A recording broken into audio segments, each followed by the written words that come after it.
निधीच्या मंजुरीवर माझ्यासह मुख्यमंत्र्यांची देखील सही असते, मग तक्रारींचा रोख माझ्यावरच का, असा अप्रत्यक्ष सवाल अजित पवार यांनी बैठकीत विचारलाय। शिंदेंच्या काही मंत्र्यांनी अजित पवार यांच्याबद्दल शिंदेंकडे तक्रार केल्याची माहिती आहे, त्यावर अजित पवारांनी हे उत्तर दिलंय। विकास कामांसाठी अजितदादा निधी देत नाहीत, शिवसेना आमदारांची तक्रार। शिंदेंच्या शिवसेनेचे सर्वच मंत्री अजित पवारांवर नाराज आहेत।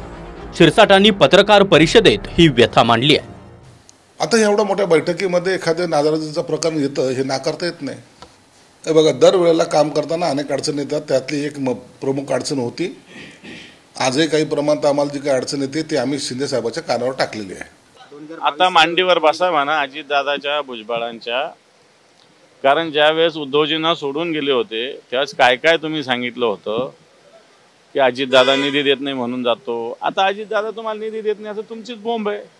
एकनाथ शिंदे हे ठाकरेंसोबत असतानाही नाराज होते, आता फडणवीसांसोबत देखील ते नाराज आहेत, अशी टीका संजय राऊतांनी केली आहे।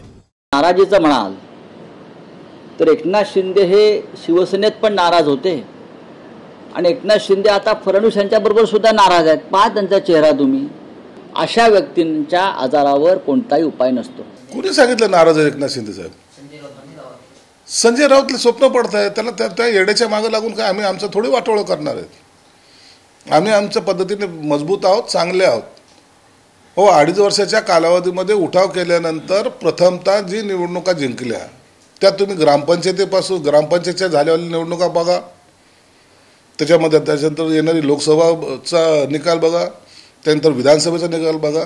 आमचा स्ट्राईक रेट हा वाढलेला आहे, कुठेही कमी झालेला नाही। नाराजीच्या चर्चा सुरू असताना शिंदे आपत्ती व्यवस्थापन बैठकीला गैरहजर राहिले। या बैठकीला मुख्यमंत्र्यांसोबत अजित पवार आणि गिरीश महाजन उपस्थित होते, पण शिंदेंच्या अनुपस्थितीमुळे नाराजीच्या चर्चांमध्ये भर पडली आहे। शिवसेना मंत्र्यांच्या नाराजीवर अजित पवारांनी राष्ट्रवादीच्या बैठकीत मत व्यक्त केलंय।